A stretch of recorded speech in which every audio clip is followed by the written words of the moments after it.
የህግ ነገር በዚህ ፕሮግራም በአገራችን አነጋጋሪ የሆኑ ጉዳዮች በህግ እንዴት እንደሚታዩ ማብራሪያ ይሰጥበታል። አድማጮችም በየዕለቱ በሚነሳው ርዕሰ ጉዳይ ላይ ያላቸውን የህግ ጥያቄዎች በቀጥታ የስልክ መስመር በመግባት ባለሙያውን የሚጠይቁበት ነው።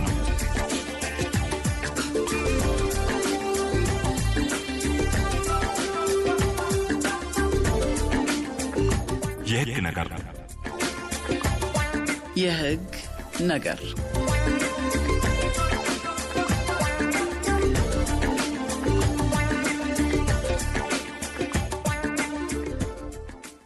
ሰላም ጤና ይስጥልን የተወደዳችሁ አድማጮቻችን፣ ሳምንታዊ የህግ ነገር የቀጥታዊት ፕሮግራማችንን እነሆ ጀምረናል። ከኢትዮጵያ ሬዲዮ በዛሬው ዝግጅታችን የደረቅ ቆሻሻ አያያዝና አወጋገድ ላይ ከህግ አንጻር ያለውን ነገር እናነሳለን። የደረቅ ቆሻሻ አያያዝና አወጋገድ መርሆችን ከህጉ ላይ የተቀመጡትን እናነሳለን። በፕላስቲክ ምርት ወይም ደግሞ ፌስታል ላይ የተደረገው ክልከላ አሁን ላይ ያለው ሁኔታ እሱንም እናነሳለን። በአዋጁ የሆቴሎችና የመኖሪያ ቤቶች ኃላፊነት ግንባታና የፍርስራሽ ደረቅ ቆሻሻ አያያዝና አወጋገድ እንዴት ነው መሆን ያለበት፣ መንገድ ላይ የምናያቸው ነገሮች ስላሉ ይሄ ነገር ከህግ አንጻር እንዴት ይታያል የሚለውን ነገር እናነሳለን። ሌላው ደረቅ ቆሻሻን በአግባቡ አለመያዝና አለማስወገድ የሚያስከትለው የህግ ተጠያቂነት ውስጥ ምንድን ነው የሚመስለው የሚለውን እነዚህና ሌሎች ተያያዥ ጉዳዮችን እያነሳን እንቆያለን። በዚህ ላይ ማብራሪያ የሚሰጡን እንግዳይም እዚህ ስቱዲዮአችን ተገኝተዋል። እንግዳይም በቅድሚያ በጣም አመሰግናለሁ። ተክለ አብራቦ ቴክኒኩን ይቆጣጠረዋል። አዲሱ ገረመው ፕሮግራሙን ያስፈጽማል። አሬ ተገኔ ዊቶን መራለሁ። እስከ ዝግጅታችን ፍጻሜ ከኛ ጋር እንድትሆኑ በአክብሮት ጋብዘናል።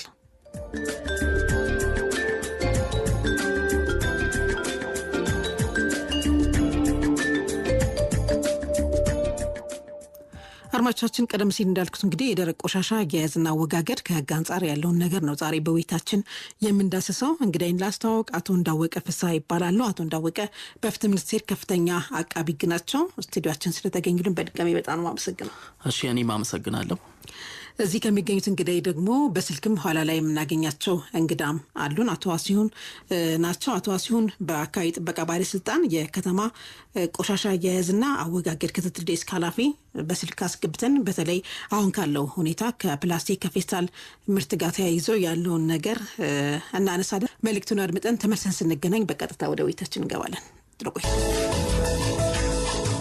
ጥቅምት 15 1900 ከተቋቋሙት የሚኒስቴር መስሪያ ቤቶች አንዱ የሆነውና የፍርድ ሚኒስቴር በሚል መጠሪያ የተመሰረተው የአሁኑ የኢፌዴሪ ፍትህ ሚኒስቴር ቀደም ሲል የፌዴራል ጠቅላይ አቃቤ ህግ ተቋምን ለማቋቋም በወጣው አዋጅ ቁጥር 943/2008 እንዲሁም የፌዴራል መንግስት አስፈጻሚ አካላትን ስልጣንና ተግባር ለመወሰን በወጣው አዋጅ ቁጥር 1263/2014 መሰረት የመንግስት ህግና ፍትህ አገልግሎትና የጠቅላይ አቃቤ ህግ ዘርፎች በስሩ እንዲደራጁ ተደርጎ በርካታ ስልጣንና ተግባራት ተሰጥቶት እየሰራ ይገኛል። 5 ተጠሪ ተቋማትን ማለትም የፌዴራል ማረሚያ ቤት ኮሚሽን፣ የፌዴራል የፍትህና የህግ ኢንስቲትዩት፣ የፌዴራል ሰነዶች ማረጋገጫ ምዝገባ አገልግሎት፣ የፌዴራል ሲቪል ማህበረሰብ ድርጅቶች ባለስልጣንና የኢፌዴሪ ታክስ ይግባኝ ኮሚሽን በፍትህ ሚኒስቴር ስር እንዲደራጁ በማድረግ ለህብረተሰቡ ውጤታማና የተቀላጠፈ አገልግሎት በመስጠት የባለጉዳዮች ጊዜና ጉልበት መቆጠብ ተችሏል። ለተቋሙ ከተሰጡ ስልጣንና ተግባራት መካከል በህግ ጉዳዮች የፌዴራል መንግስት ዋና አማካሪና ተወካይ ሆኖ መስራት፣ የፌዴራል ህጎች ተፈጻሚነትን መከታተል፣ በወንጀልና ፍትሐ ብሔር ጉዳዮች ዓለም አቀፍ ግንኙነትና ትብብር ማድረግ፣ በተጨማሪም በተሻሻለው የቤተሰብ ህግ፣ በመገናኛ ብዙሃን፣ በንግድ ውድድርና ሸማቾች እንዲሁም በሌሎች አዋጆችና ህግ ጉዳዮች የተመለከተ ለሚኒስቴር መስሪያ ቤቱ ስልጣንና ተግባራት የተሰጡ የህግ ማዕቀፎች ናቸው። ፍትህ ሚኒስቴር ይህን የህግ ነገር የተሰኘውን ፕሮግራም በአጋርነት ሲያቀርብላችሁ ደስታ ይሰማዋል።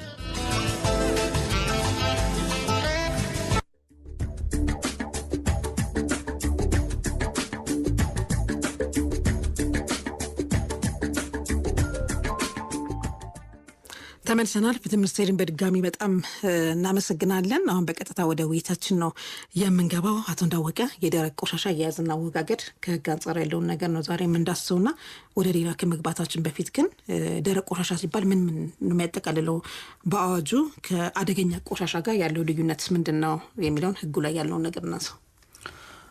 መልካም እንግዲህ ያው አሁን ላይ በብዛት በሚዲያዎችም እንደ ትልቅ ራስ እየተነሳ ያለው ያው ከደረቅ ቆሻሻ ጋር በተያያዘ አንደኛው ፕላስቲክ የሚባሉት ምርቶች ጋር በተያያዘ ያለው ነገር ነው። በዋነኛነት ያው የፕላስቲክ የሚለው ላይ ነው ማህበረሰቡን ፎከስ አድርጎ ሞር እየተወያየም እየተነጋገረም ያለው። ነገር ግን አዋጁ ፕላስቲክ ላይ ብቻ ፎከስ ያደረገ ሳይሆን የደረቅ ቆሻሻ አያያዝና አወጋገድ ወይንም ደግሞ አያያዝና አወጋገድ አዋጅ ቁጥር 1383/2017 ተብሎ የወጣው አዋጅ ሰፋ ያለ ነው። በባህሪው ፕላስቲክ ነክ ነገሮች ላይ ብቻ ፎከስ የሚያደርግ አይደለም የሚለውን ከግንዛቤ ማስገባት ይገባናል። ያው በመቀጠል ደረቅ ቆሻሻ ስንል ምን ማለት ነው የሚለውን ስና ያው በተለምዶ ቆሻሻ የምንለው ነገር አንድም አገልግሎት የሌለው ዋጋ የሌለው የሚለውን ነገር ነው ታሳቢ የሚያደርገው። ጀስት ከዛም ባለፈ ደግሞ ቆሻሾች ብዙ ጊዜ ያው ላይንም ሳቢ አይደሉም አይደል? አካባቢን የመበከል ቴንደንሲ ያላቸው የአካባቢን ውበት የመቀነስ ነገር አላቸው። ሶ ይሄ ጠቅለል ባለ መልኩ ቆሻሻ የሚለውን ነገር በዛ መልክ ልንረዳው የምንችል ነው የሚሆነው። ነገር ግን የደረቅ ቆሻሻ አያያዝና አወጋገድ አዋጅን ለዛ አፈጻጸም ሲባል ቆሻሻ ወይንም ደግሞ ደረቅ ቆሻሻ የሚለው ነገር እንዴት ነው ትርጉም የተሰጠው የሚለውን ነገር ያየን እንደሆነ በዋነኛነት ምን ነው ታሳቢ ያደረገው? አንደኛ አገልግሎት ወይንም ደግሞ ተፈላጊነት የሌለው ወይንም ደግሞ አገልግሎት የማይሰጥ ሆኖ የተጣለ ሆኖ ፈሳሽ ያልሆነ በሌላ በኩል ደግሞ ጋስ ያልሆነ ይሄ ነፋሻ ያልሆነ ጋስ ያልሆነ ነገርን እንደምንነው ኮንሲደር የምናደርገው ማለት ነው። እንደ ቆሻሻ ወይንም ደግሞ እንደ ደረቅ ቆሻሻ ኮንሲደር ይደረጋል ማለት ነው በአዋጁ መሰረት። ሶ ይሄን ስንል ማለታችን ነው እንግዲህ አንድ ነገር ያው ቆሻሻ የተለያየ አይነት ይዘት ሊኖረው ይችላል አይደለ? የተለያዩ በካይ የሆኑ ጋሶች ሊለቀቁ ይችላሉ በቆሻሻ መልክ፣ በፈሳሽ መልክ ሊለቀቁ ይችላሉ። በዛው መጠን ደግሞ ቁሳዊ በሆነ መልኩ ወደ አካባቢያችን የሚለቀቁ ቆሻሾች አሉ። ሶ ይሄ ደረቅ ቆሻሻ አወጋገድ አዋጃችን ደረቅ ቆሻሻ የሚለውን ነገር ከምንና ከምን ሊት ያሉትን ቆሻሾች ነው ኮንሲደር የሚያደርገው ማለት ነው። ፈሳሽ ያልሆኑ አሊያም ደግሞ የጋዝ መልክ የሌላቸውን ቆሻሾችን ታሳቢ ተደርጎ የተቀረጸ አዋጅ ነው ማለት ነው። ሶ ደረቅ ቆሻሻ የሚለውን ነገር ፈሳሽም ያልሆነ አሊያም ደግሞ ጋስ ያልሆነ እና ደግሞ አገልግሎት አይሰጥም ተብሎ የተጣለን ነገር ሪፈር ለማድረግ ወይንም ደግሞ በዛ መልክ ነው ትርጉም የሰጠው አዋጃችን ማለት ነው። ሶ ይሄን ስንል ለምሳሌ ያህል በየአካባቢያችን ይሄ ተጠቅመን የምንጥላቸው ሶፍቶች ሊሆኑ ይችላሉ፣ የተለያየ የብረት ቁርጥራጮች ሊሆኑ ይችላሉ፣ ግንባታ አካባቢ ላይ በተለያየ መልክ የሚወጡ ተረፈ ምርቶች ይሄ አፈር ሊሆን ይችላል፣ ፍርስራሾች ሊሆኑ ይችላሉ፣ ከየቦታው ይሄ በየመንገድ ላይ የሚጠረጉ ጥራጊ የምንላቸው በተለምዶ እንደዚህ አይነት ነገሮች ሁላ ደረቅ ቆሻሻ በሚለው ማዕቀፍ ውስጥ ልናያቸው የምንችላቸው ጉዳዮች ናቸው ሊሆኑ የሚችሉት። ከዛ ባለፈ ግን አደገኛ ቆሻሻ ማለት ምን ማለት ነው የሚለውን የተመለከትን እንደሆነ አደገኛ ቆሻሻ የምንለው ራሱን ችሎ የሚገዛበት ራሱን የቻለ የህግ ማዕቀፍ አለው። ይሄ ምን ይባላል? አዋጅ ቁጥር 1090/2010 ላይ ወጣ አዋጅ ነው። የአደገኛ ቆሻሻ አያያዝና አወጋገድ አዋጅ ይባላል። ሶ በዚህ አዋጅ ላይ አደገኛ ቆሻሻ የሚለውን ነገር በቀጥታ ትርጉም አልሰጠም አዋጁ። በቀጥታ ትርጉም ከመስጠት ይልቅ ያው በአደገኛ ቆሻሻነት የሚፈረጁ የቆሻሻ አይነቶችን ሊስት አውት ነው ያደረገው። ለዛሬ አዋጁ ላይ አባሪዎች አሉት፣ የተለያዩ አባሪዎች። በአባሪ አንድ ላይ አደገኛ ቆሻሻ ሊባሉ የሚችሉ የቆሻሻ አይነቶችን የዘረዘረበት ሁኔታ ነው ያለው። ለምሳሌ ያህል አደገኛ ቆሻሾች በባህሪያቸው የተዘረዘሩትን ያየን እንደሆነ በባህሪያቸው ትንሽ ከበድ ያለም ጉዳት የሚያደርሱ ናቸው። ፈጣንም የሆነ የሰው ልጅ ላይ ከጤናም ላይ ሊሆን ይችላል፣ አካባቢም ላይ ሊሆን ይችላል ኢሚዲየት የሆነ ኮዝ መጥፎ የሆነ ጉዳት ሊያደርሱ የሚችሉ አይነት ቆሻሻ አይነቶች ናቸው። ብዙ ጊዜ አሁን ለምሳሌ የሚወገዱ መድኃኒቶች አሉ አይደለ? ኤክስፓየር አድርገው ሊሆን ይችላል። በተለያየ መልኩ የሚወገዱ መድኃኒቶች እንደ ኬሚካል ምናምን ነገሮች፣ ኬሚካሎች፣ ይሄ ጸረ ተባይ መድኃኒቶች ሊሆኑ ይችላሉ። ሶ እንደዚህ አይነት ከበድ ያለ ጉዳት ሊያደርሱ የሚችሉ ቆሻሾች ናቸው አደገኛ ቆሻሻ ተብለው ቀደም ባልኩሽ የአደገኛ ቆሻሾች አያያዝና አወጋገድ አዋጅ ላይ ተዘርዝረው የሚገኙት ማለት ነው።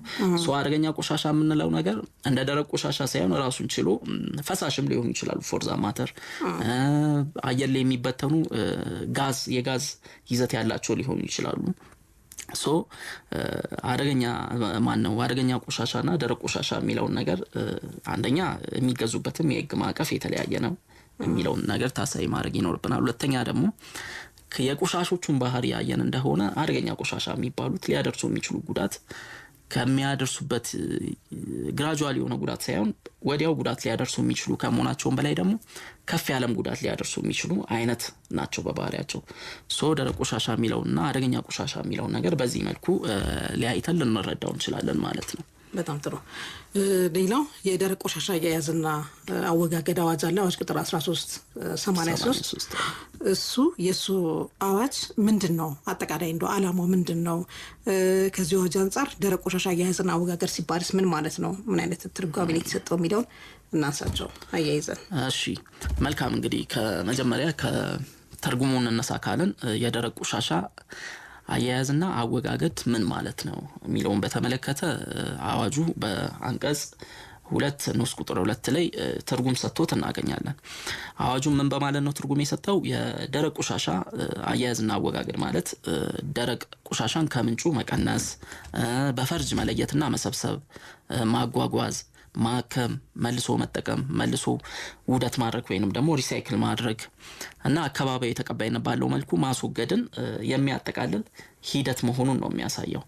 ከዚህ ትርጉም መረዳት የምንችለው እንግዲህ ምንድነው የደረቅ ቆሻሻ አያያዝና አወጋገድ ራሱን ይቻሉ ምናዎች አሉት ማለት ነው፣ ሂደቶች አሉት። እነኚህ ሂደቶች ደግሞ ኦብዘርቭ መደረጋቸው መከተላችን እነኚህን ሂደቶችን መከተላችን አንደኛ ለምን ይጠቅመናል?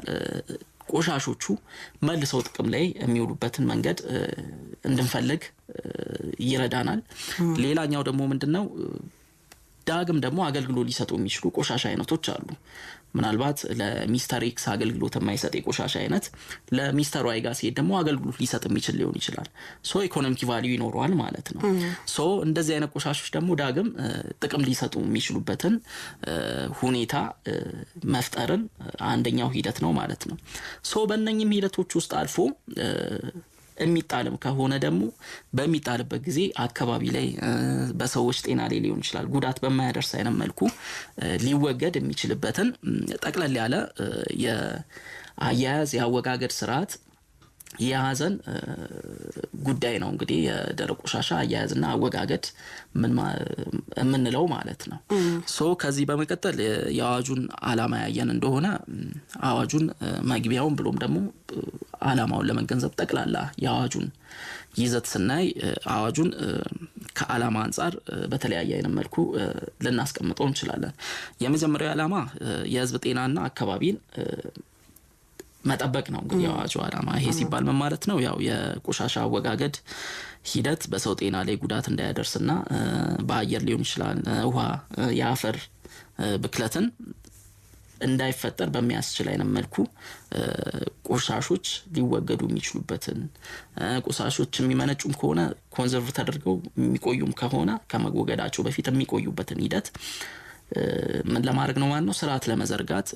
በዚህም ደግሞ የህዝብና የአካባቢን ጤናን መጠበቅ አላማ ያደረገ አዋጅ ነው ልንል እንችላለን። ሌላኛው ምንድነው? የቆሻሻ አያያዝ ስርዓትን ማዘመን ነው። ቅድም እንዳልነው ቆሻሻ ስናስወግድ ከማስወገድ እስከ ከቤታችን ከመጣል ጀምሮ እስከ ማስወገድ ባለው ሂደት የተለያዩ ሂደቶች ይኖሩታል። እነኚህ ሂደቶች አንደኛ ለአካባቢ ጉዳት በማያደርስ አይነት መልኩ ነው መከወን ያለባቸው። ጤናም ላይ ጉዳት በማያደርስ አይነት መልኩ ነው መከወን ያለባቸው። ሲቀጥል ደግሞ ጥቅም ላይ ሊውሉ የሚችሉበት ሪሳይክል ተደርገው ተመልሰው ጥቅም ላይ ሊውሉ የሚችሉበት ሂደትም ካለ ይሄን ሂደት በመጠቀም ቆሻሾች ላይ ያስገኙ የሚችለውን ኢኮኖሚ ጌን መጠቀም ይኖርብናል። ከዛም ባለፈ ደግሞ ሪዩዝም ልናደርጋቸው እንችላለን፣ አይደል? ዳግም ልንጠቀማቸው እንችላለን ቅድም እንዳልነው።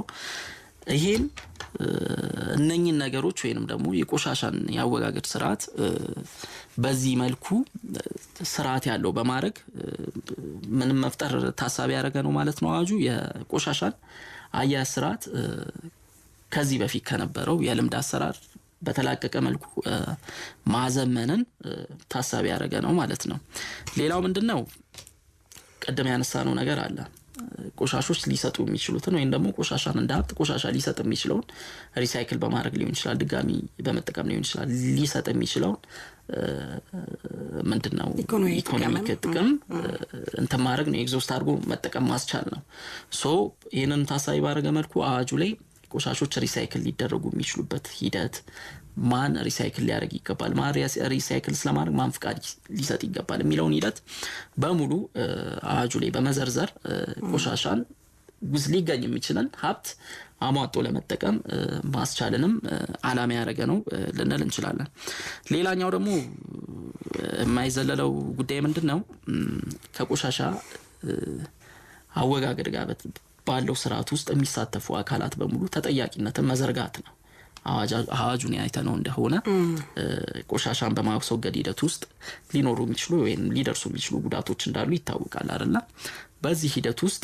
ጉዳት አድራሾች ደግሞ ሊጠየቁ ይገባል ሶ አዋጁ ላይ በተለይም አንቀጽ 24 እና አንቀጽ 25 አካባቢ አስተዳደራዊ ቅጣት ሲቀጥል ደግሞ የወንጀል ተጠያቂነትም ሊያስከትል እንደሚችል ተደንግጎ ይገኛል ሶ አንድ ሌላኛው ዓላማ ደግሞ የተጠያቂነትን መዘርጋት ነው ማለት ነው ከዛ ባለፈ ያው የግሉን ዘርፍ ተሳትፎ የማህበረሰቡን ተሳትፎ በቆሻሻ አያያዝና አወጋገድ ሂደት ውስጥ የግሉን ዘርፍ ተሳትፎ የማህበረሰቡን ተሳትፎ ማሳደግ ዓላማ ያደረገ አዋጅ ነው ይህ አዋጅ በጣም ጥሩ እንደ ጠቅላላ ስናረጋው ከኢደር ቆሻሻን ከአያያዝና ከአወጋገድ አንፃር ያስቀመጠው የሥርዓት አለ አዋጁ ከኢኮኖሚያዊ ጥቅም አንፃር መልሶ ከመጠቀም አንፃር እንዲሁም ደግሞ ተጠያቂነት ከመኖሪያ ቤት ጀምሮ እስከ ንግድ ተቋማት ሌሎችም በአግባቡ አለማስወገድ አለማያስ የህግ ተጠያቂነት ያስከትላል እሱን ተጠያቂነቱን ኋላ ላይ እንመጣበታለን ፍትሐብሔር በገንዘብ ብቻ ነው አስተዳደራዊ ቅጣት ብቻ ነው ወይስ የወንጀል ተጠያቂነትም ቀደም ሲል እሱ ያሉት ነገር አለ እንዴት ነው የሚለውን ነገር እሱን መልሰን እናያለን አድማጮች ጥያቄ ካላችሁ ግን አድማጮችን ትንሽ ባስተናግድ ደስ ይለኛል ምክንያቱም አቶ ዋሲሁንን ትንሽ ቆይት ብለን በስልክ ስለምናገኛቸው ጥያቄ አድማጮች ካላቸው ለአቶ ዋሲሁን አሁን ቀደም ብዬ መቀበል ፈልጌ ነው በተለይ ከፕላስቲክ ወይም ደግሞ የፌስታል ጋር የተደረገው ክልከላ ጋር ተይዞ ብዙ ጊዜ የሚነሱ ጥያቄዎች አሉ ሱቆች ላይ አሁን በአካባቢያችንም ስናይ ሱቆች ላይ ያለው ነገር አለ ህብረተሰቡ ላይም ደግሞ ያለው ውዥንብር ነገር አለ የትኛው ፌስታል ነው የተከለከለው ያልተከለከለ አለ የትኛው ነው የምንጠቀመው የማንጠቀመው ወይስ ሁሉም ነው የተከለከለው የሚል ነገር አለ እንዲሁ ስንሰማ ከህብረተሰቡ ሌላም ጥያቄ ካላችሁ ከዚህ ጋር ተያይዞ አድማጮቻችን ጥያቄያቸውን አሁን ቢያቀርቡና የሚመለከታቸውን ኃላፊ አቶ ዋሲሁንን ጥያቄውን ለሳቸው እንዳቀርብላቸው ብዬ ነው 011-552-6604 እንዲሁም 011-552-7722 ላይ መደወል የሚችሉ መሆኑን እንገልጻለን አድማጭ መስመር ላይ ያለን ሄሎ አለን አዳይ እንዴት ናችሁ እንግዳችንም ቱታ አስፈጻሚ ጣቢያችንም አመሰግናለሁ አስራ ለቃብነት መጥቆ ትንሽ ጉንፋን ሪንግቶኑን ተዘጋው የጎረምሳ እንዳይመስላችሁ አድማጮች ታውቁና እሺ እንግዲህ ይሄን ወቅታዊ ርዕስ ይዛችሁ ስለመጣችሁ ሁሉም እንግዳችንም ለማስረጥ ሁሌም በተደጋጋሚ ስለሚመጡ እኔም እንደዚህ ጋዜጠኛም እዚህ ቦታ ላይ ብዙ ትግል ሐሳብ እየሰጠው ነው ጥያቄ የሚኖረኛልና ሁለት የተወዛገቡ ነገሮች አሉ አንደኛ ቀድም እየጠየቅሽ ነው ሪሳይክልና ሪዩዝ የሚባል አይደለም ዳግም መተካት የማይቻልና የሚወገድ የሚባል ቆሻሻ ሲባል ከዚህ በፊት የምናውቀው ነገር አለ ከቅርብ ጊዜ ወዲህ ተለውጧል ሀብት ሆኗል ለምሳሌ ሃይላንዶች እየተሰበሰቡ አይደለም ወደ ኋላ የሚመጡ የሃይላንድም ራሱ ላስቲክ እኮ አሁን እኔ ግራ እየገባኝ ያለው ማንኛውም ላስቲክ ነው የሚል ነገር አንዱ ደግሞ ከአንድ ጊዜ አገልግሎት በላይ የሚሆን ሲባል ይሰማል ሁለተኛ ደግሞ እኛ የምንከተለው የጃፓን ነው የሩዋንዳን ስታይል ነው እነዛ ሀገር ላይ ላስቲክ የለም ጃፓን በ50% ተጠቀማለች እነሱ የመጡበት ትሬንድ ደግሞ ከታች ጀምሮ ጥሩ ነው እኛ ሀገር ላይ እንግዲህ ግንዛቤው በጣም ክፍተት ስለነበር 6 ወር ነበረ ጥር 23 ጀመረ እኛም ዞረን እያየን ነበር ግንዛቤው ግን ተተኪ የተባሉ ፌስታሎች ራሳቸው ወረቀቶቹ ብትባሽ ናቸው ከተማም ያጠፋሉ እንደገና ላስቲኮቹም ደግሞ እኔም እያልኩ ያለው ተሰብስበው እንደገና ወደ ሌላ አገልግሎት መምጣት ካልተቻለ አገር አቀፍ ነው አዋጁ አቃሉ አዲስ አበባ ብቻ አይደለምና ይሄ ክፍተት ለማስታረቅ የአካባቢ ብክለቱን ለመከላከል እንዴት ነው ህጉስ አባሪ ወጥቶለታል ወይ ማን ነው የሚቀጣው ለምሳሌ እንደ አዲስ አበባ ያየን ያለ ነው ገና አባሪው አልወጣም ሲባል እየሰማው ነው ነገር ግን ሰው እየተቀጣ ነው የሚቀጣው ደግሞ በማኑዋል ዝም ብሎ በወረቀት ባልሆነ ስለዚህ ወደ መንግስት እንኳን የሚገባ ከሆነ ቅጣቱ ያስታውቃል ከ5000 እስከ 2000 ድርጅት ከሆነ እስከ ሁሉ ነገር ያደርጋል ለአካባቢ ብክለት ትክክል ነገር ግን ቀድሞ ስራ ባለመሰራቱ ህግን አለማሳወቅም ተጠያቂነት አለብን እያልኩ ነው አለማወቅ ብቻ አይደለም ስለዚህ ማን ነው ጥያቄው ግንዛቤው እንግዲህ 70-80% ሌላ የ50 ሳንቲም ዶሮ የብር ከ50 ገመድ ይዛ ሄዳች ነው። አንድ ዳቦን ለመግዛት የ10 ብር ከረጢት ወረቀት ግዙ ይባላል። እሱም እንዳልኩሽ በካይ ነው። ብዙ ቦታ ወረቀት የሚታወቀው ነገር አለ። ማዳበሪያዎችም የማይበሰብሱ የሚባል አለ። ባለሙያዎች የማሳጥ ያላቸው አሁንም መጠይቀው የትኛው ነው ፌስታል የተከለከለው? የላውንደሪ ያለ ራሱ ሃይላንዱ የሚያዝበት በላስቲክ ነው። እሱ ሃይላንዱን ብቻ ሳይሆን ቀጣይ ላስቲኮቹን ተሰብስቦ ወደ ፋብሪካው እንዲመጣ መንግስትና ባለሀብቶች ወደ ፋብሪካው ደግሞ የሚቀየር ከሆነ የትራንዚሽናል ነገር ካለ ቢታይና መፍትሄ ቢሰጥ ገና በማህበራዊ ድረገጽ ብቻ ነው እያስተማርን ይላል የአካባቢ ማህበረሰብ። ማንዋል ነው 80% ደግሞ አርሶ አደር ነው። ማህበራዊ ድረገጽ አይጠቀምም። በሬዲዮ ላይ ተከታታይ ስራ ለምን አልተሰራም? አሁንስ ለመስራት ምን አስበዋል? አመሰግናለሁ። በጣም እናመሰግናለን። ጥሩ ጥያቄ ነው ያነሳልን አብነት፣ በጣም እናመሰግናለን። ኋላ ላይ ስናገኛቸው እንግዳችንን የምንጠይቃቸው ይሆናል። እርሳቸውም ተገቢውን ማብራሪያ የሚሰጡ ይሆናል ብዬ አስባለሁኝ። ሌላ አድማጭ ካለ አሁንም እናስተናግዳለን። ሀሎ ሄሎ፣ አደይ ሰላም ነው? አለን ይመስገን። እመቤት ከደረይ ሳጋሮ እንዴት ነሽ? ሰላም ነው? እመቤት ሰላም ነው? አለን እና በዘገናቸዋለን። ጥሩ ነገር ነው የተነሳው። ግንዛቤ ያገኛል ከዚህ ሰው ማለት ነው። እኔ ምን አለ መሰለሽ፣ እውነት ለመናገር ከሆነ አዋጁ ጥሩ ነው። እንግዲህ እኔ አንድ ነጋዴ ስናገር ስራችን በሙሉ ያው ከፌስታል ጋር የተገናኘ ነው፣ የታወቀ ነው።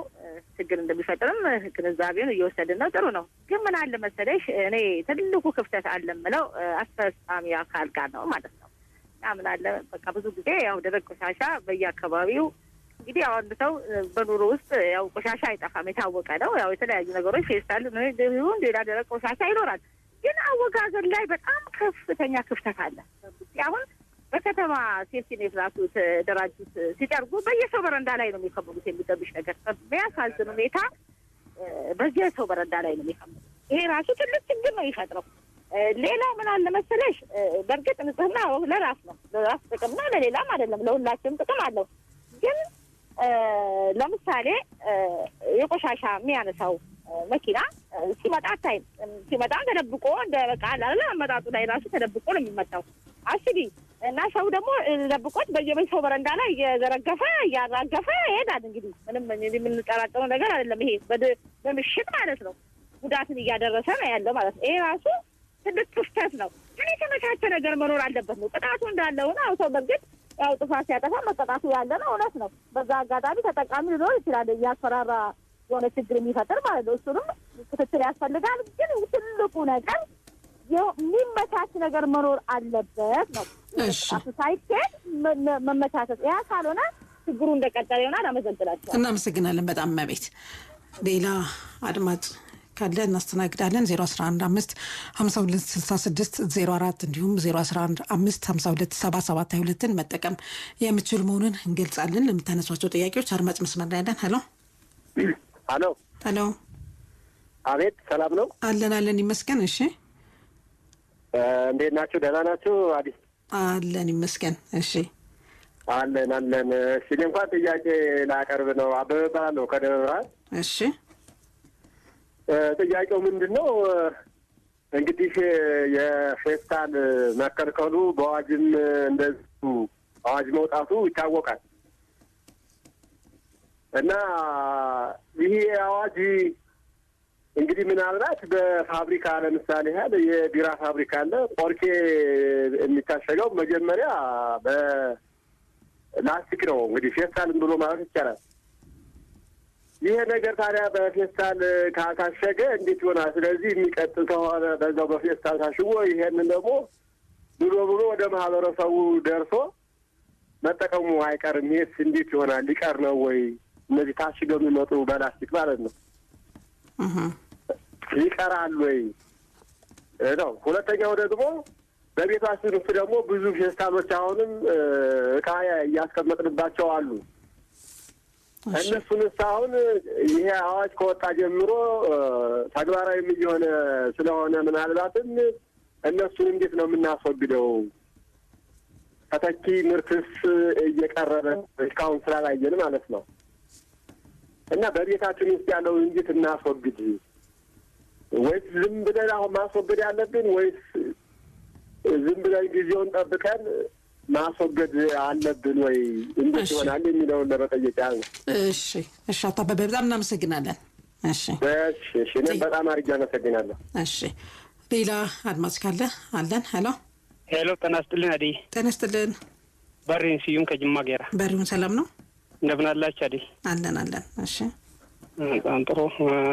ስከታተለው ነበረ ፕሮግራሙ እና ያለኝ አስተያየትና ጥያቄ በሚቀጥለው አቀርባለሁኝ።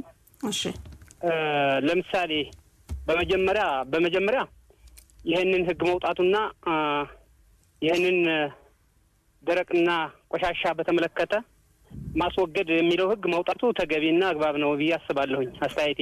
እሺ ከዛ በመቀጠል ያለኝ ጥያቄ ትርፈ ምርት አሁን ለምሳሌ ትርፈ ምርቶች ወደ ኋላ ተጠቃሚ የሚያደርገው ለህብረተሰቡ በተለይ ኮምፖስት ሊሆን ይችላል። ይህንን በምን ሁኔታ ይለያል? አሁን ለምሳሌ በከተማ ዙሪያ ላይ በተለያየ ሁኔታ በአንድነት ተሰብስቦ ነው የሚጣለው። እንዴት አድርጎ ጥቅም የሚውለውና ጥቅም የማይውለውን እንዴት አድርጎ መለየት ይቻላል? እንዴት አድርጎ ለህብረተሰቡ ደግሞ ነገ ተጠቃሚ እንዲሆን በምን ሁኔታ ይለያል የሚለው ጥያቄ አለኝ። ሁለተኛ ጥያቄ ፌስታልን በተመለከተ አሁን ለብዙ ኢንፎርሜሽን እና ብዙ መማረር ሁኔታ ድሮውን ተጀምሯል።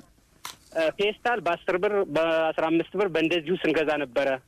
አሁን የመጣው ካርቶን መሳይ የእቃ እንትን መባያ ጥቅምም ብዙም ጥቅምም ድጋሚ የማይጠቅም ሆኖ እያለ አሁንም ዋጋው የተጋነነ ነው እና ይሄንን ዋጋው የተጋነነ እቃ ለመግዛት ይሉ አንድ ሰው ከዛ በላይ 60 ብር እስከ 200 ብርም አለ የሚባል ኢንፎርሜሽን አለ እና ይሄንን ዋጋው የተጋነነ ሲሆን ህብረተሰቡ ማማረር አይመጣም ወይ?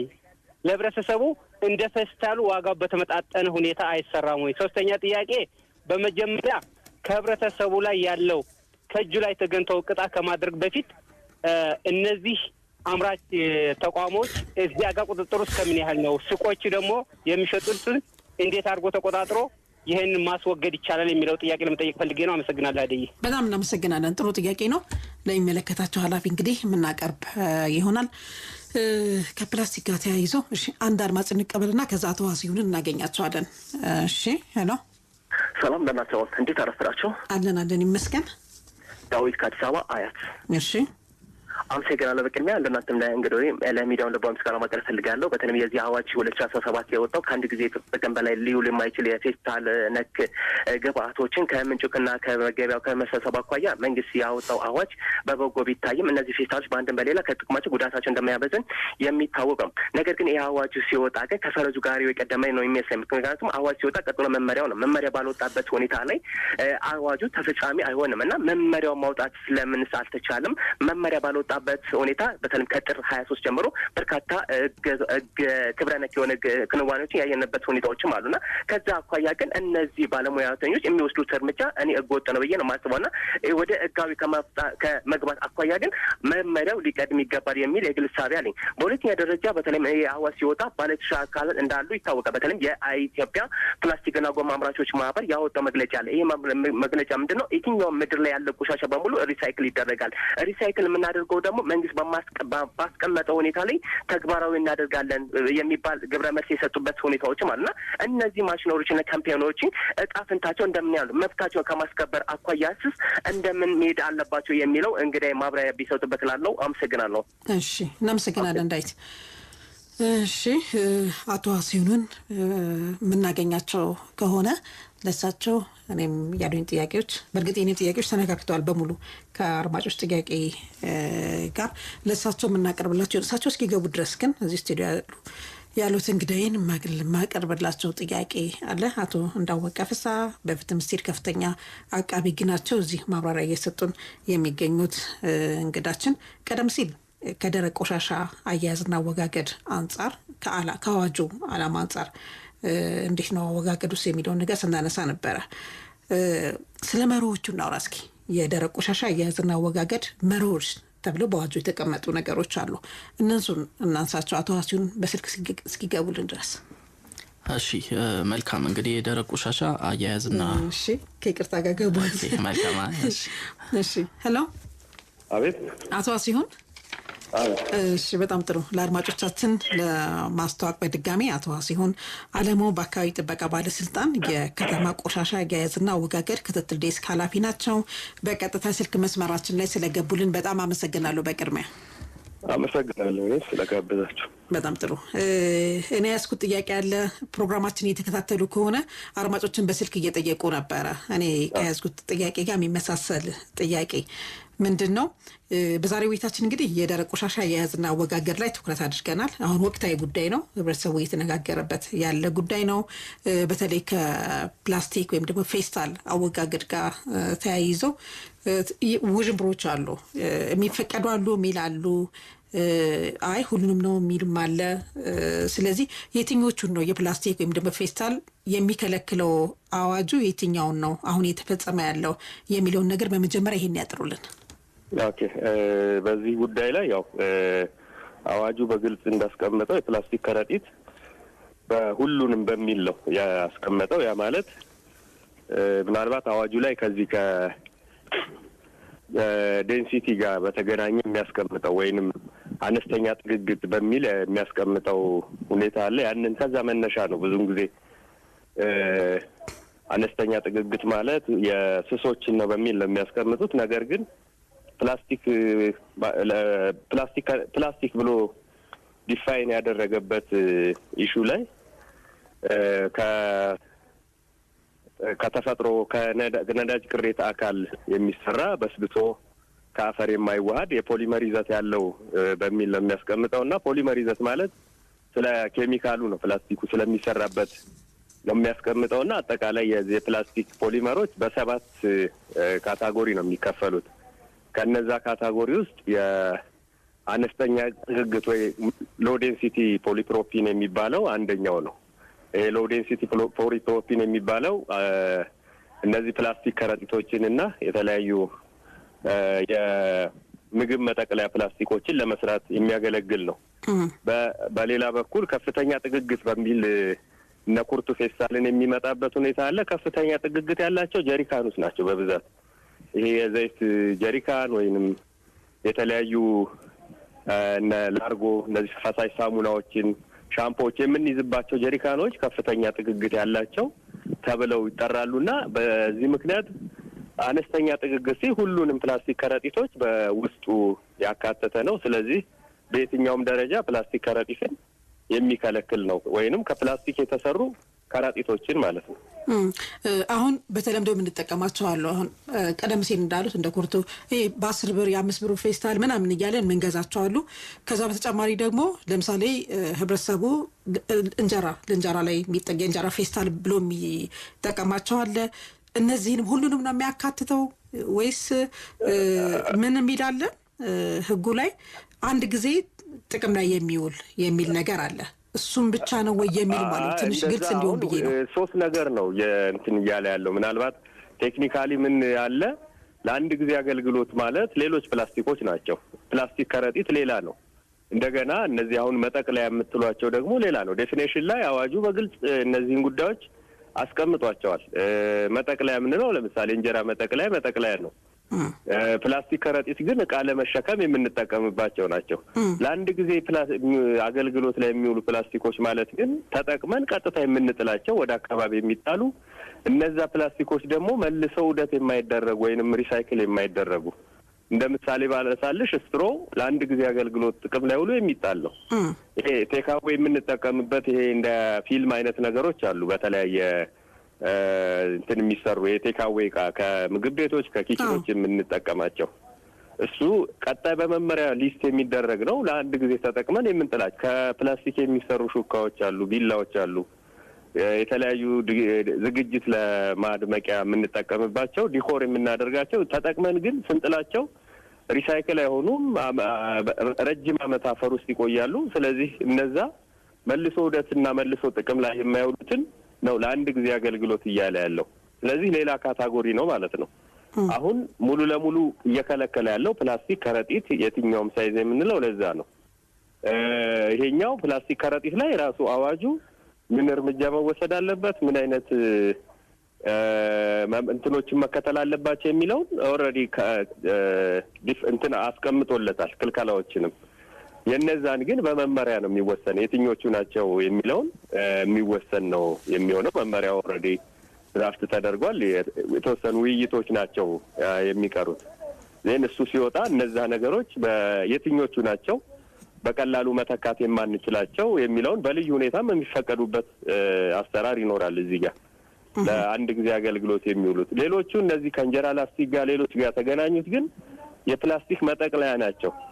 የፕላስቲክ መጠቅለያ ስንል የሆነ ምርት ከብክለት ለመከላከል የምንጠቀምበት ፕላስቲክ ነው። እንግዲህ በዛም አንጠቀልለው ከሆነ ብክለት የሚደርስበት ከሆነ ያንን ለመከላከል የምንጠቀምባቸው ናቸው። ነገር ግን ያ ፕላስቲክ ዝም ብሎ በየትኛውም ደረጃ እየተሰራ መውጣት የለበትም። እንዴት እንደሚወገድና አገልግሎቱን ሲጨርስ በምን መልክ መያዝ እንዳለበት ላው ላይ አምራቹ ማን እንደሆነ ሌብሊንግ ሊኖረው ይገባል ነው። እኛ እንዴት ሌብል ይደረጋል የሚለውን መመሪያ ነው የሚወስነውና ስለዚህ እነሱ አሁን ላይ አልተከለከሉም ማለት ነው። የእንጀራ ፌስታል ምናምን እንላቸው የእንጀራ ፌስታል ሳይ መጠቅለያ ከእንጀራ ስር የሚደረገው ላስቲክ አሁን ላይ ምንም የሚከለክል እንትን የለውም። መመሪያው የሚከለክለው ከሆነ ያ ነው። አይ ሰው ማህበረሰቡ በሌላ ነገር ይሄን መተካት ይችላል ተብሎ ውይይት ተደርጎ የሚታምንበት ከሆነ በዛ ይደረጋል። አሁን ባለው አሰራር በሌላ መተካት የማይቻል ከሆነ ይሄንን የሚከለክል አይደለም አዋጁ።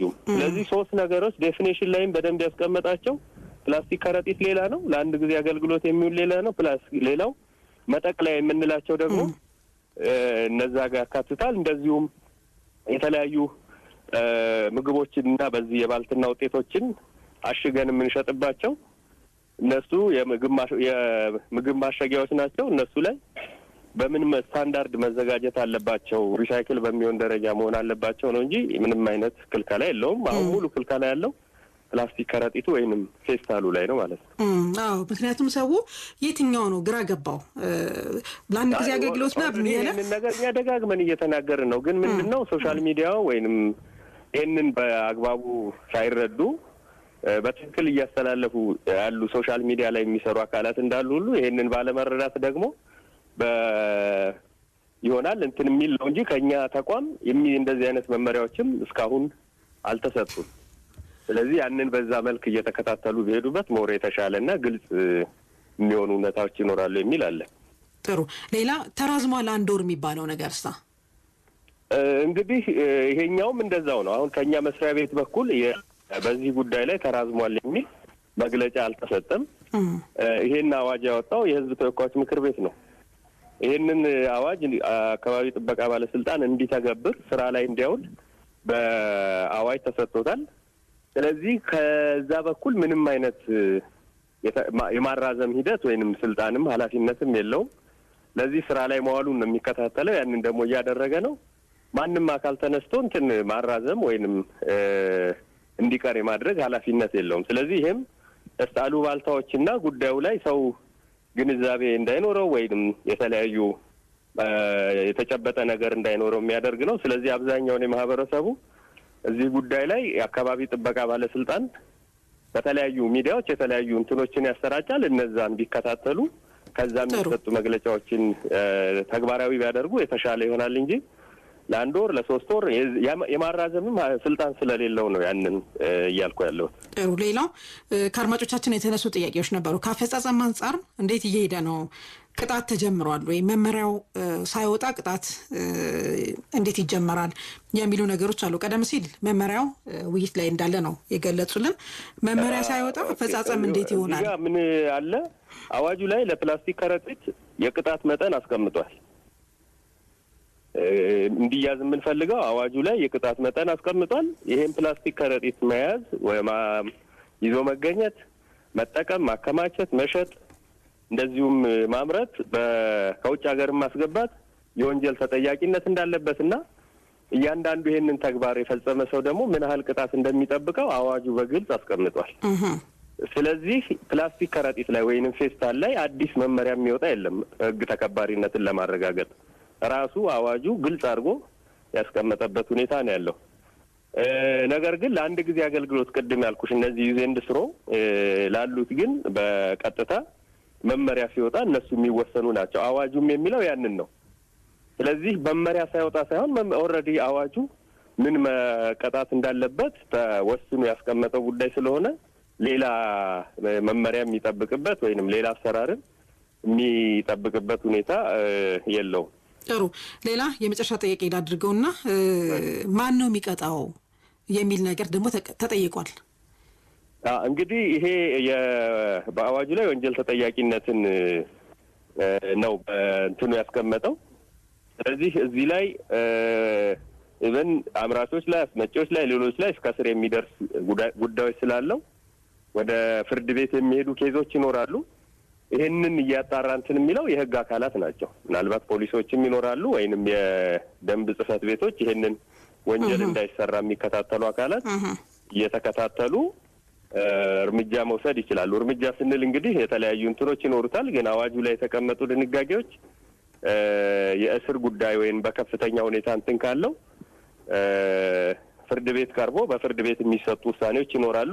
ከዛ ባለፈ ግን የህግ አስከባሪ አካላት ፖሊስም ወይንም ደንብ የጸጥታ አስከባሪ የምንላቸው ወንጀል እንዳይፈጸም የሚከላከሉ አካላት ከወንጀል ጋር የተያዘ ስለሆነ ጉዳዩ እነሱ እርምጃ የሚወስዱ ይሆናል። ነገር ግን እዚህ ጋር ምንድነው ወንጀል ነው እየተባልን የሚቀጣውን ሰው እንትን ከማለት ከጉዳዩ ደግሞ ሰው ራሱ ማህበረሰቡ ራሱን እያቀበ በዛ መልክ ሞር የተሻለ ቢኬድበት የተሻለ ነገር ይሆናል። ይሄን እንዲከታተል ደግሞ ለባለስልጣኑ አዋጁ ግልጽ ስላስቀመጠ እኛም ይሄን ጉዳይ እንዴት እየሄደ ነው ያለው የሚለውን እየተከታተልን የምንሄድበት ሁኔታ ነው የሚኖረው። አንድ የመጨረሻ ጥያቄ ግን ከአድማጭ የተጠየቀ አለ ከይቅርታ ጋር ምን ያህል ዝግጅት ተደርጎበታል? በፊት እቃ ስንገዛ ከሱቅ ለምሳሌ ፌስታሉን በ10 ብር በ15 ብር እንገዛ ነበር። አሁን ላይ ግን ከምንገዛውም እቃ በላይ የሆነ ነው መያዣዎቹ የተሸጡት ያሉት እና እንዴት ነው ባለስልጣን መስሪያ ቤቱ እንዴት የተከታተለ ነው ያሉት ነገር አለ? ዝግጅቱ ምንድነው ይመስለው? እንግዲህ እዚህ ላይ ትልቁ የአዋጁ ትልቁ ዓላማ የባህሪ ለውጥ እንዲመጣ ነው ወይንም ዘላቂ የሆነ አያያዝ እንዲኖር በተለይ ወደ በካይ ያልሆኑ መያዣዎች ኖረው ወደ አካባቢ ሲጣሉ አነስተኛ ተጽዕኖ ያላቸው መያዣዎች እንዲኖሩ ነው። ከዚህ ጋር በተያያዘ አሁን እንግዲህ ያ ማለት ሰው ከቤቱ የራሱን መያዣ እየያዘ ያንን የመንቀሳቀስና ያ ባህል እንዲመጣ ነው። ያ እስኪመጣ የተወሰኑ እንትኖች ይኖሩታል። በዚህ ጉዳይ ላይ ያልተገባ ዋጋ የሚጨምሩ ወይንም እቃው የማይመጥነውን ነገር ሰው እንዲገዛ የሚደረግበት ሁኔታ ነው ያለው። ያንን ለመከላከል እንግዲህ ማህበረሰቡ አስቀድሞ የራሱን መያዣ ከቤት ይዞ በመውጣት ይሄን ነገር በአንድ በኩል መከላከል የሚቻልበት ሁኔታ ነው ያለው። በሌላ በኩል ግን እንደዚህ አይነት ነገሮች እንዳይገጥሙም ያሉ አጠቃላይ ሁኔታዎችን ክትትል ያደረግንበት ሁኔታ ነው ያለው። እንግዲህ የሚመለከተው አካል አለ። በተለይ ፍትሃዊ ያልሆነ የዋጋ አቅርቦት ላይ ከዛ ተቋም ጋር በመሆን አስፈላጊውን ማስተካከያ እንዲወስዱ ውይይት እየተደረገ ነው። በቅርብም አይ ቲንክ ወደ እርምጃ ይገባሉ ብለን ነው የምናስበው። በዛ መልክ ነው እየሄደ ያለው። ጥሩ። አቶ ዋሲሁን አለሙ በአካባቢ ጥበቃ ባለስልጣን የከተማ ቆሻሻ አያያዝና አወጋገድ ክትትል ዴስክ ኃላፊ ስለሰጡን ማብራሪያ እጅግ በጣም አመሰግናለሁ። መልካም ቀን። አሜን። እሺ፣ አመሰግናለሁ። አድማጮቻችን እንግዲህ አቶ ዋሲሁን ሰፋ ያለ ማብራሪያ ሰጥቷል። ብዙ ጊዜ ሰው ፕላስቲክ ፌስታል እንደዚህ አይነት ነገሮችን በተለይ እንጀራ ፌስታል እንደ እንጀራ ታዲያ የቱ ጋር እናስቀምጥ ነው መሶባችን ላይ ፌስታል ከሌለ የቱ ጋር እናስቀምጠው የሚል የሚነሳ ነበር። እንግዲህ አሁን እዚህ ላይ ልታስቡት ይገባል። ስለዚህ እሱ አሁን አልተከለከለም፣ አሁን ላይ አልተከለከለም። ግን ይሄ በተለምዶ የምንገዛቸው ይሄ ፌስታሎች ምናልባት ድንገት ይሄ አሁን አልተከለከለም በሚለው ሴንስ አልመሰለኝም አቶ ዋሲሁን እንትን ያሉት መመሪያው ገና አሁን ላይ አልተከለከለም። ግን እንዴት መወገድ እንዳለበት ዝርዝሩ በምን ደሞ መልኩ መሰራት አለበት፣ አምራቾች እንዴት መስራት አለባቸው በመከልከል ደረጃ ተከልክሏል። ነገር ግን ምንድነው በመመሪያው መሰረት ነው አስተዳደራዊ ቅጣት የሚጣለው። አስተዳደራዊ ቅጣት ለመጣል ደግሞ ቀድሞ መመሪያው መውጣት ይኖርበታል። መመሪያው እስኪወጣ ድረስ እንጠቀመው ይሆናል ማለት ነው። እነኝን ነገር ከሱ በተጨማሪ ደግሞ እንዴት መመረትም እንዳለበት ሲገልጹ ነበር። እነሱ ገና ውይይት ይደረግበታል አለ። ስለዚህ አሁን ላይ ግን መጠቀም እንደሚቻል እሱን እንደዛ ነው ራሳችን ማዘጋጀት ይኖርብናል ማለት መጠቀም እንችላለን ብለን ከመንደመደም ተከልክሏል፣ ግን ያው ወደ ስራ አልተገባም ብለን በእንይዘው ለሳሳበሽ ይገባኛል። አዲስ እንትን ምክንያቱም ሰላም ተደጋጋሚ ያኛው ፌስታ ሙሉ ለሙሉ አሁን ላይ ተከልክሏል። ይሄ አሁን በ5 ብር በ10 ብር የምንገዛቸው ቀረጢት የፕላስቲክ ቀረጢት እሱ መጠቀም አንችልም። አሁን እንጀራ ላይ ምናምን ያለው ነገር ግን ይሄ አስተዳደር ቅጣት የሚባለው ነው ገና ሴት ስላልተደረገ መመሪያው ላይ ከእንደገና እንግዲህ እነዚህ ነገሮች ወደፊት በምን መልኩ መሆን አለበት እንዴት ምን አይነት እንጠቀም የሚለው ገና አልተወሰነም።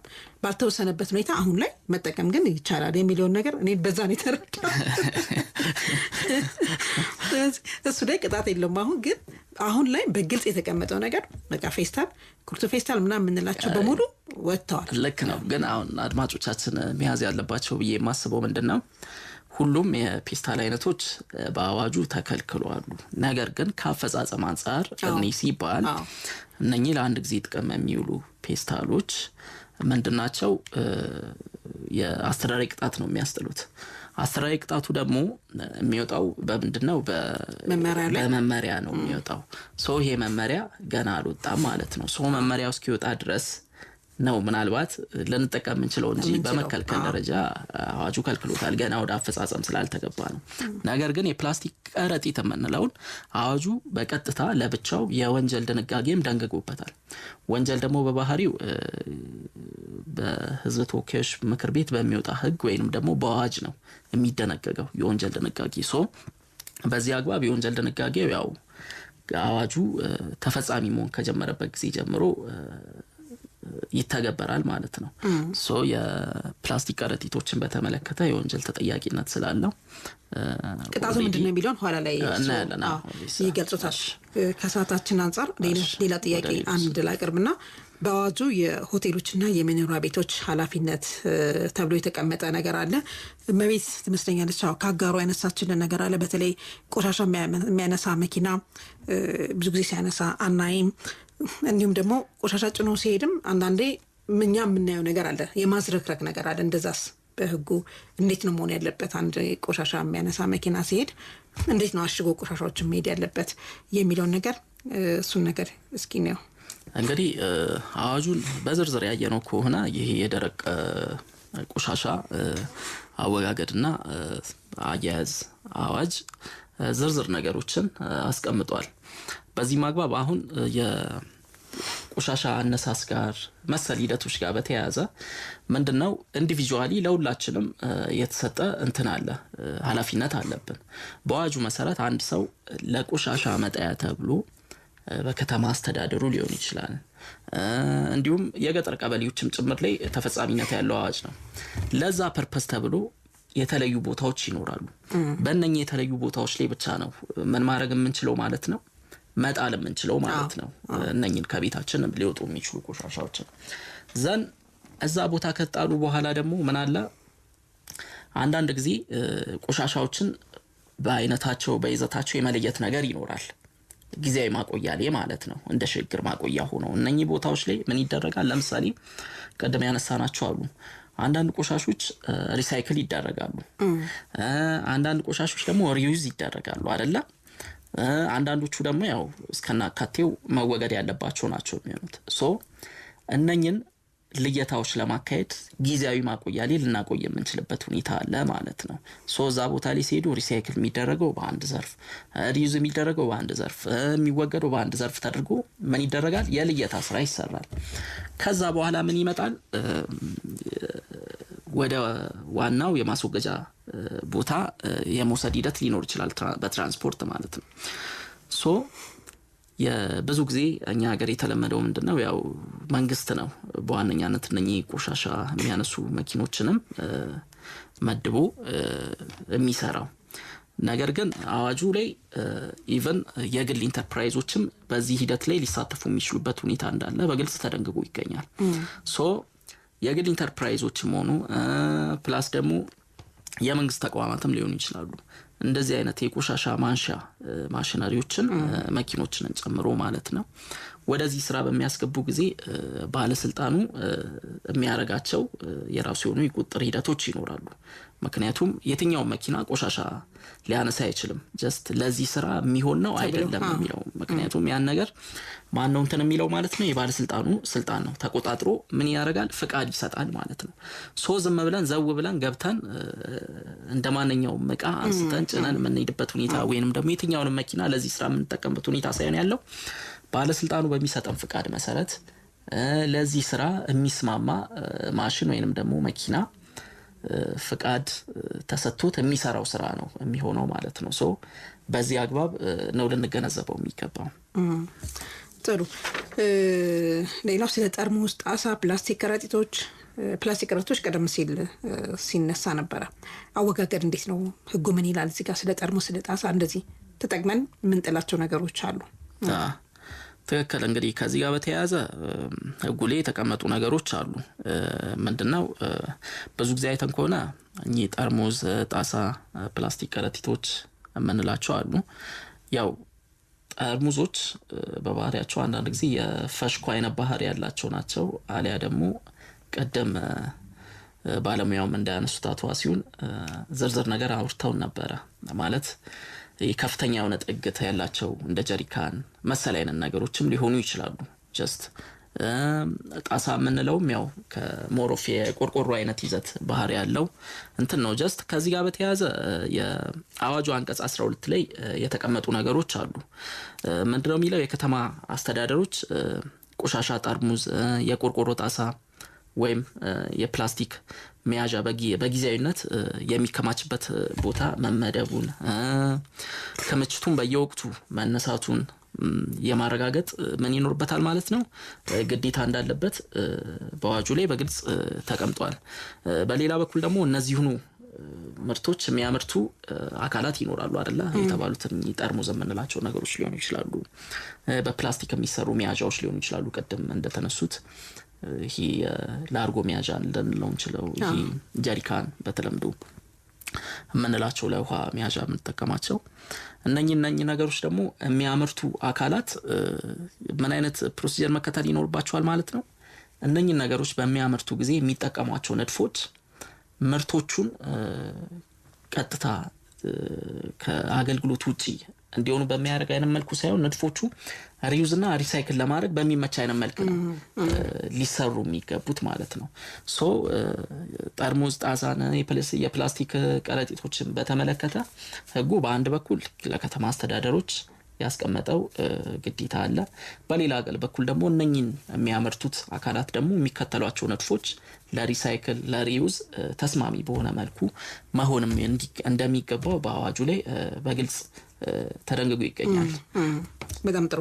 ሌላው የግንባታና የፍርስራሽ ደረቅ ቆሻሻ አያያዝና አወጋገድ እንዴት ነው መሆን ያለበት? ኦኬ፣ ከዚህ ጋር በተያያዘ የአዋጁ አንቀጽ 11 ላይ የተቀመጡ ዝርዝር ነገሮች አሉ። የመጀመሪያው ምንድነው? ግንባታዎች ከመጀመራቸው በፊት ያው እንግዲህ ከተማ ላይ እንደምናውቀው አንድ ግንባታ ከመጀመሩ በፊት ፍቃድ ሊኖር ይገባል አይደለ? የግንባታ ፍቃድ።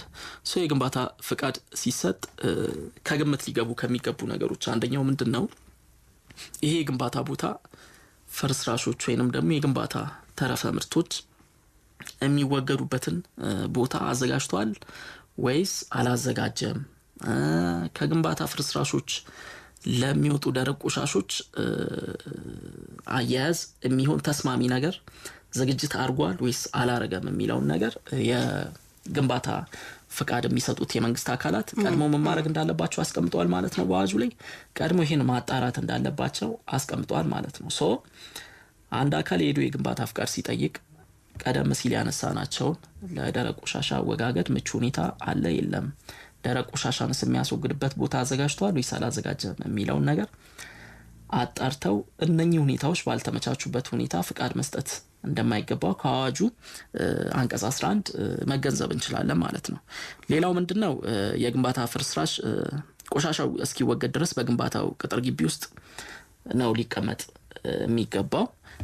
ሌላው የግንባታ ፍርስራሽ ቆሻሻ ጊዜያዊ ክምችት የሰዎችን እንቅስቃሴ የማይገታና ጉዳት የማያስከትል መሆኑንም ደግሞ ምን ማድረግ ይገባል ማለት ነው? ማረጋገጥ ይገባል ማለት ነው። ብዙ ጊዜ አይተን ከሆነ በተለይ እዚህ ከተማችን ላይ የተለመደው ነገር ምንድነው? አንድ በተለይ ትላልቅ ህንጻዎች ሲሰሩ የግንባታ ቁሳቁሶችን ምንድነው የምናደርጋቸው? የሰው መተላለፊያ ላይ ነው የምናስቀምጠው። ምን በትናቸው እዛ የሰው መተላለፊያ ላይ እንበትናቸዋለን። ያን ብቻ ሳይሆን ተገቢ የሆኑ የሴፍቲ ሜጀሮችን አንወስድም።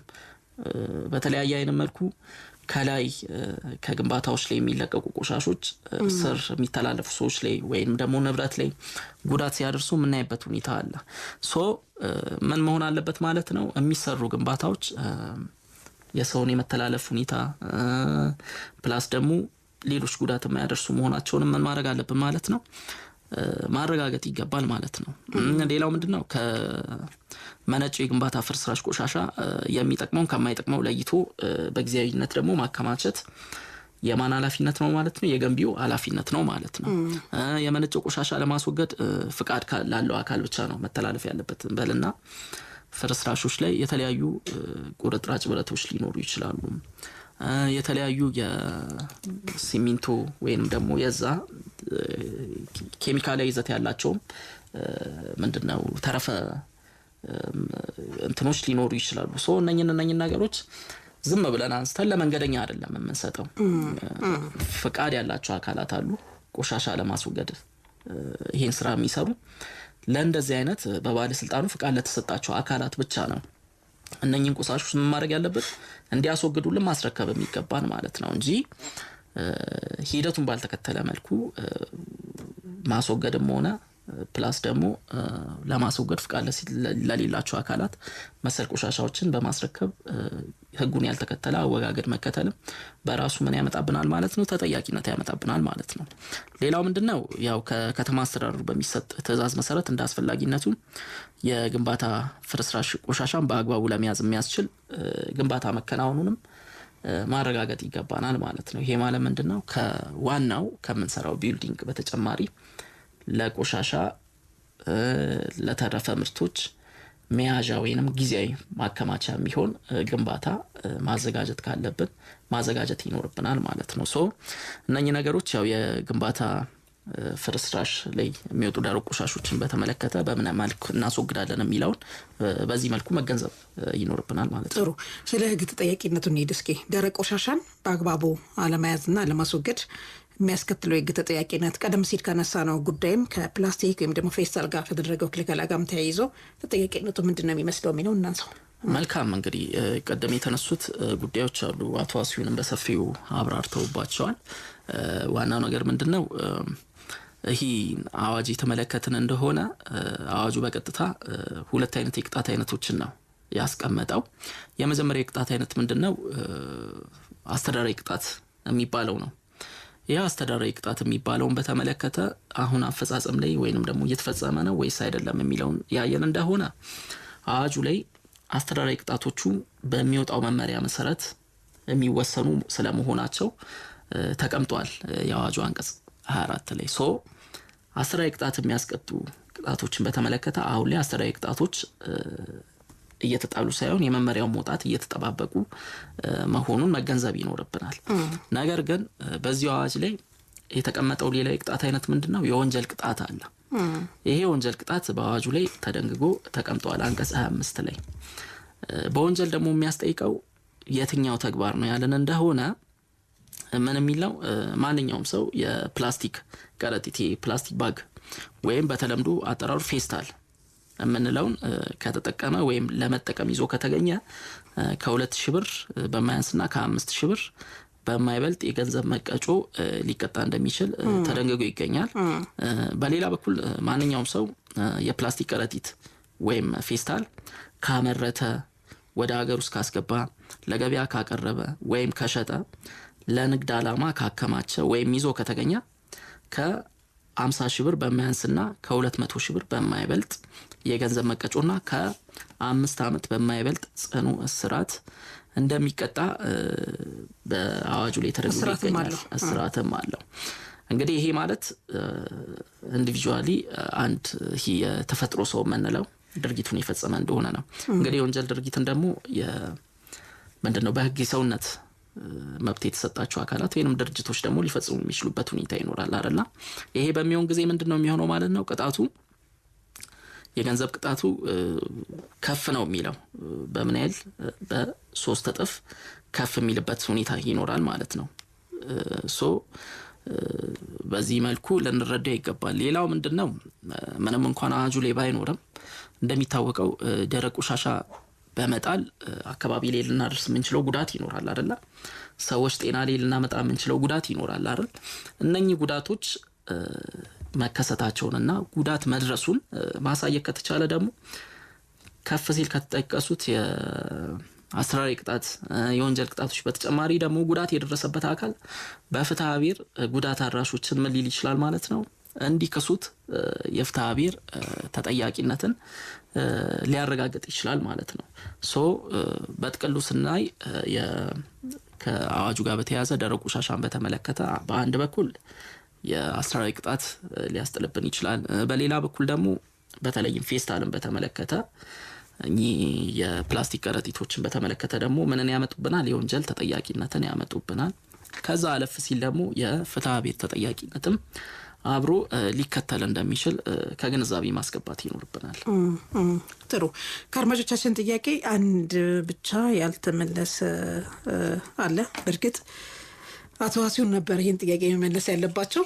እስኪ እርስዎ ከህግ አንጻር የሚያዩት ከሆነ ይህን ጥያቄ ላቀርበው። አቶ አበበ ያነሱልን ጥያቄ ነበር ከደብረ ብርሃን በፌስታል ታሽጎ የሚመጡ በላስቲክ እንዴት ነው የሚሆኑት?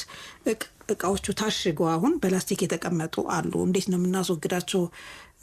አሁን ላይ ቅጣት ከተጀመረ አሁን ላይ ግን እኛ ደግሞ አሽገን የተቀመጡ ቤት ውስጥ አሉ፣ እንዴት ነው የሚሆኑት እነሱ? ያሉት ነገር አለ ከአፈጻጸም ጋር ተያይዞ ነው። በእርግጥ ጥያቄ እንግዲህ አሁን ቀደም አቶ ዋሲሁንም አንስተዋሉ። እኚህ በአሁን ላይ በወንጀል የሚያስጠይቀው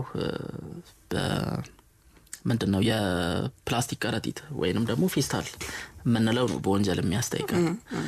ሌሎቹን በተመለከተ ይሄ በተለያየ አይነት መልኩ እሽግ ወይንም ደግሞ ለማሸጊያነት የሚያገለግሉ ፌስታሎችን በተመለከተ ፌስታል ክልክል ነው የሚለው ነገር ታሳቢ እናርግ። ተጠያቂነቱ የሚመጣው ደግሞ ከመች በኋላ ነው? መመሪያው ከወጣ በኋላ ነው። ሶ ይሄ ከሆነ በኋላ ምን ማድረግ ይኖርብናል ማለት ነው?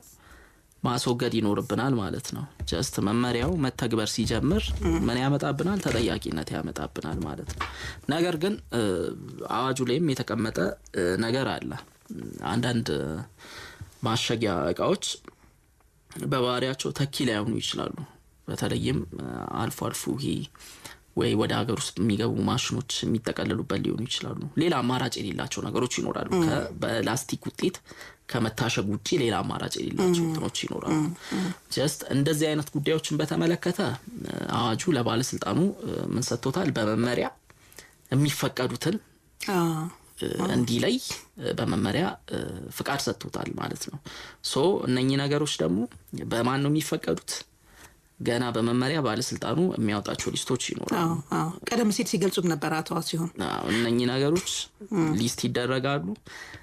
ኢቨን እነሱም የተፈቀደባቸውን ቢሆኑ ምን መደረግ አለባቸው? ቀደም እሳቸውም እንዳሉት ሌብል መደረግ አለባቸው። ከምን እንደተሰራ ያ ማቴሪያል መሰል እንደዚህ አይነት ነገሮች ማቴሪያሉን የሚገልጹ ነገሮች ላይ ሌብል መደረግ ይኖርባቸዋል። ነገር ግን ተኪ ነገር ከሌላቸው ብቻ ነው እሱም ባለስልጣኑ በሚያወጣው መመሪያ ሲፈቀድ ብቻ ነው አገልግሎት ሊውል የሚችለው። በጣም ጥሩ ነው ነገር ታሳቢ ማድረግ ይኖርብናል። በጣም ጥሩ። የመጨረሻ ጥያቄ ብቻ አንድ አድርግና እንደው በአጠቃላይ ጽዱና ጤናማ አካባቢ ለመፍጠር የተቋማት የህብረተሰቡ ድርሻ አጠቃላይ ምንድነው መሆን ያለበት የሚለው እንደማጠቃለያ መልእክት እናስቀምጠውና ወይታችን እናጠናቅ። መልካም። እንግዲህ ማለት ጽዱ የሆነ አካባቢ ከቆሻሻ የጸዳ አካባቢ ከጥቅም አንጻር ካየነው ለሁላችንም ጠቃሚ ነው የሚሆነው። ሶ ይሄንን ጥቅም ደግሞ ኢንጆይ ለማድረግ ግለሰቦች እንደ ግለሰብ ሊወጡ የሚገባቸው ግዴታዎች አሉ። ድርጅቶች እንደ ድርጅት፣ ማህበረሰቡ እንደ ማህበረሰብ፣ ፕላስ ደግሞ መንግስትም እንደ መንግስት ሊወጣቸው የሚገቡ የተለያዩ ኃላፊነቶች አሉበት። ለምሳሌ አይል ካየን በግለሰብ ደረጃ ከተባለ አዋጁ ላይ በግልጽ እንዳስቀመጠው ግለሰቦች የራሳቸው የሆነ ይዞታ አለ። ይዞታቸው ውስጥ ብቻ ሳይሆን ጽዳት ማድረግ ካለባቸው ማጽዳት ያለባቸው ከይዞታቸው እስከ 20 ሜትር ድረስ ኢቭን ኃላፊነት ይኖርባቸዋል። ምን የማድረግ አካባቢውን ደረቅ ቆሻሻ ከደረቅ ቆሻሻ የማንጻት ወይንም ደግሞ የአካባቢያቸውን ከእንደዚህ አይነት መሰል ነገሮች የመጠበቅ ኃላፊነት ይጠልባቸዋል። ድርጅቶችና ኃላፊነት ያየ እንደሆነ እስከ ከራሳቸው ይዞታ እስከ 50 ሜትር ያሉ አካባቢዎችን ማጽዳት ብቻ አይደለም። የተለያዩ ጠራጊ ምናምን የምንላቸው አለ ጉድፎች ምናምን እነኚህን ነገሮች ለመጣል የሚያስችልም ደግሞ የመጣያ ቦታዎችን አነሳ ያሉ ሊሆኑ ይችላሉ። እነኚህንም የማዘጋጀቱላ ኃላፊነት ይኖርባቸዋል። ከዛ ባለፈ የመንግስት ተቋማትም አሉ። የመንግስት ተቋማት ህጉን በማስከበር ሂደት ላይ የራሳቸው የሆነ የተሰጣቸው ኃላፊነት አለ አይደል? ይሄንን በአግባቡ መወጣት ይኖርባቸዋል። ከዛ ባለፈ ደግሞ ምንድነው አስቻይ ሁኔታ መፍጠር ይኖርባቸዋል። ይህ ሲባል ለምሳሌ በቆሻሻ ማንሳት ማስወገድ ሂደት ውስጥ መንግስትም ተሳታፊ ሊሆን ይችላል፣ የግል ኢንተርፕራይዞችም ተሳታፊ ሊሆኑ ይችላሉ። እነኛ አካላት የሚሳተፉበትን የአሰራር አግባብ መዘርጋት፣ ቆሻሻዎች የሚወገዱበትን ቦታዎች የማመቻቸት መሰል ነገሮች ደግሞ በመንግስት በኩል የሚጠበቁ ምንድናቸው ማለት ነው? ኃላፊነቶች ናቸው ማለት ነው። በጥቅሉ ግለሰቦችም መንግስትም ማህበረሰቡ እንደ ማህበረሰብ የግል ድርጅቶችም ቢሆኑ በጥቅሉ ኃላፊነት ያለባቸው መሆኑን በመገንዘብ ሁላችንም ያለብንን ኃላፊነት በመወጣት የተሻለ አካባቢ የመፍጠር ሂደት ላይ ራሳችንን አሻራ ማሳረፍ ይኖርብናል። በጣም ጥሩ አድማጮቻችን፣ እንግዲህ በዛሬው ቤታችን የደረቅ ቆሻሻ አያያዝና አወጋገድ በተለይ ከአዋጅ ቁጥር 1383 ህዝባር 2017 ጋር ተያይዞ ያለውን ነገር እና ወቅታዊ ሁኔታንም ነበረ ዛሬ ያነሳ ነው። ደረቅ ቆሻሻ ሲባል ምን የሚያጠቃልለው መርሆቹ፣ የደረቅ ቆሻሻ አያያዝና አወጋገድ መርሆቹ ምንድናቸው፣ በፕላስቲክ ወይም ደግሞ ፌስታል ላይ የተደረገው ክልከላስ ምንድነው የሚመስለው የሚለውን ነገር፣ የመኖሪያ ቤቶች ኃላፊነት፣ የሆቴሎች ስለ ጠርሙስ ጣሳ አወጋገድ እንዲሁም ደግሞ ደረቅ ቆሻሻን በአግባቡ አለመያዝና ለማስወገድ የሚያስከትለው የህግ ተጠያቂነትን እነዚህም በውይይታችን ዛሬ ዳሰናል። በአግባቡ አለማስወገድና አለመያዝና አለማስወገድ የህግ ተጠያቂነት እንዳለው በተለይ ከፕላስቲክ ከፌስታል ምርት ጋር ተያይዞ ማንኛውም ሰው የፕላስቲክ ከረጢት ከተጠቀመ የፌስታል ከረጢት ከተጠቀመ ወይም ደግሞ ለመጠቀም ይዞ ከተገኘ ከ2,000 ብር በማያንስና ከ5,000 ብር በማይበልጥ የገንዘብ መቀጮ እንደሚቀጣ፣ እንዲሁም ደግሞ ማንኛውም ሰው የፕላስቲክ ከረጢት ካመረተ ወይም ደግሞ ወደ ሀገር ውስጥ ካስገባ ለገበያ ካቀረበ ከሸጠ ለንግድ ዓላማ ካከማቸ ወይ ይዞ ከተገኘ ከ50,000 ብር በማያንስና ከ200,000 ብር በማይበልጥ የገንዘብ መቀጮ እንዲሁም ደግሞ 5 ዓመት ከ5 ዓመት በማይበልጥ ጽኑ እስራት እንደሚቀጣ ህጉ አስቀምጧል። ስለዚህ ልብ ልንል ይገባል። የህግ ተጠያቂነቱ ምንድነው የሚለውን ነገር ከፕላስቲክ አጠቃቀም ጋር ተያይዞ አቶ ዋሲሁን አለሙ በአካባቢ ጥበቃ ባለስልጣን የከተማ ቆሻሻ አያያዝና አወጋገድ ክትትል ዴስክ ኃላፊ ሰፋ ያለ ማብራሪያ ሰጥተዋል። መመሪያው ላይ የሚፈቱ ነገሮች አሉ፣ እሱን እንጠብቃለን። ነገር ግን አሁን ላይ በግልጽ አዋጁ ያስቀመጠው ነገር አለ። ምክንያቱም ሰው መመሪያ ሳይመጣ እንዴት ነው ከ2,000 ብር እስከ 5,000 ብር ተብሎ የተቀመጠው ስላሉ፣ ይሄ ግን ቀጥታ በአዋጁ ላይ ተቀምጧል። ስለዚህ በአዋጁ ላይ ከተቀመጠ ቀጥታ ይተገበራል ማለት ነው።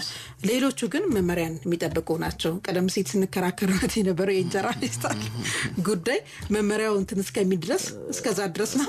ገና አስቡበት። ያ ድሮ እናቶቻችን ብዙ ጥበብ ምናምን አላቸው አይደል? እሱን መመሪያው እንግዲህ የሚፈታቸው ነገሮች ያኔ ደግሞ በግልጽ እነሱ የሚያሳውቁ ይሆናል። ህብረተሰቡ ያለውን ጥያቄ ማለት ነው፣ ሌሎች ላይ ያለውን ጥያቄ። ለማንኛውም ስለ ውይይታችን እንግዲህ ይሄን ነው የሚመስለው። አቶ እንዳወቀ ፍስሐ በፍትህ ሚኒስቴር ከፍተኛ አቃቢ ህግ ናቸው ማብራሪያ ሲሰጡ የነበሩት እዚህ ስቱዲዮ። ስለሰጡ ማብራሪያ እጅግ በጣም ነው የማመሰግነው። እኔም ስላጋበዛችሁኝ በጣም ነው የማመሰግነው። አድማጮቻችንም በደንብ ተሳትፈዋል፣ ጥያቄ ምናምን እየጠየቁና ጊዜ ቢኖርም ደግሞ ተጨማሪ እናሳትፍ ነበር። ያው ጊዜ ገድቦናል። ተክለ አብራቦ ቴክኒኩን ሲቆጣጠር ነበረ። አዲሱ ገረመው ፕሮግራም በማስፈጸም ማለት የተገኘ ውይይት መራው። ስለነበረን ቆይታ እጅግ በጣም አመሰግንኩኝ። ተነስተናል። ጥቅምት 15 1900 ከተቋቋሙት የሚኒስቴር መስሪያ ቤቶች አንዱ የሆነውና የፍርድ ሚኒስቴር በሚል መጠሪያ የተመሰረተው የአሁኑ የኢፌዴሪ ፍትህ ሚኒስቴር ከኢትዮጵያ ሬዲዮ ጋር በመተባበር የሚያዘጋጀው የህግ ነገር የቀጥታ ውይይት ፕሮግራም አድማጮች ላይ ምን ያህል ተጽዕኖ ፈጥሯል፣ አድማጮችስ ምን ጥቅምስ አገኙ የሚል መሰል አስተያየታቸውን በተቋሙ ድረገጽና ስልክ እንዲያቀርቡ ይጋብዛል። በመሆኑም በፌስቡክ ገጽ FDRE ሚኒስትር ኦፍ ጀስቲስ /የኢፌዴሪ ፍትህ ሚኒስቴር፣ ቴሌግራም FDRE ሚኒስትር ኦፍ ጀስቲስ እንዲሁም በስልክ ቁጥር 0919049081 0913157835 አስተያየታቸውን ማቅረብ እንደሚችሉ ይገልጻል። የኢፌዴሪ ፍትህ ሚኒስቴር